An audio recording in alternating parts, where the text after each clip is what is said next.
Is that market regulator Sebi held its board meeting on Wednesday. So Yash is here with all of the highlights. Yash, some really important takeaways from this meeting on Wednesday evening. Well, that's correct, Pavitra. So, of course, a long board meeting from market regulator Sebi and a total of 16 items getting approved as far as the board resolution itself is concerned. Let's just throw light on some of the most important and interesting ones in terms of what got its approval. The first and the most important thing, Sebi has approved the regulatory framework for ESG regulations. Of course, here what market regulator has done is that they've introduced something called Business Responsibility and Sustainability Report, which the Sebi has shown the intent to implement. There's a glide path which market regulator has, put in place for applicability of the BRSR. This will begin with 150 top companies from FY24. Second one is what something was awaited since quite some time. This is ASBA-like facility for secondary market. What is ASBA? Essentially, it's application supported by blocked amount. This is exactly what functions in the primary market, where an application is made for an IPO. The amount gets blocked in your bank account. It does not get debited till the time the allotment is actually made to the subscriber who's made that allotment. Similarly, market regulator Sebi has said that something like this will also be implemented in the secondary market, where the amount will only be debited when the transaction gets executed and not before that. It will only remain blocked in the account of the subscriber. Here, for the subscriber, what will happen is that he'll continue to earn interest on the bank account, and this will essentially reduce possibilities of the funds getting misused by the broker itself. The third one and the most interesting one was the disclosure for listed entities.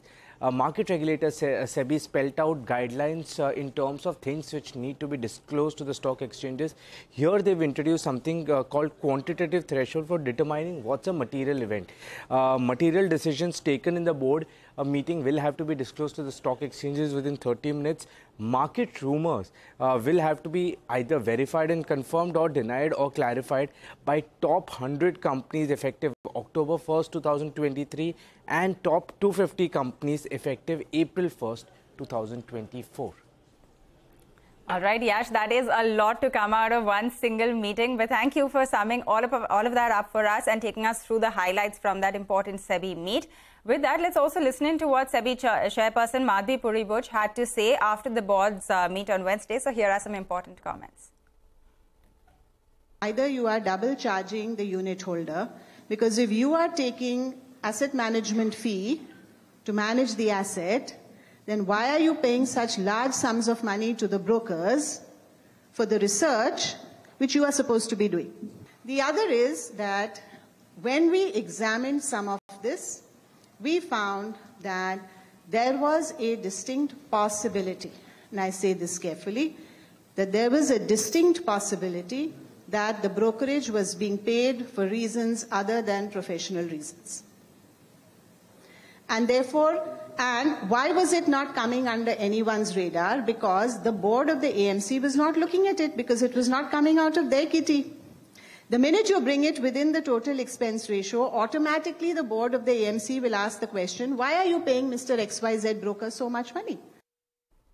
All right, making it absolutely clear that double charging will not be tolerated and that AMCs do need to step in to ensure the investors are protected. But with that, we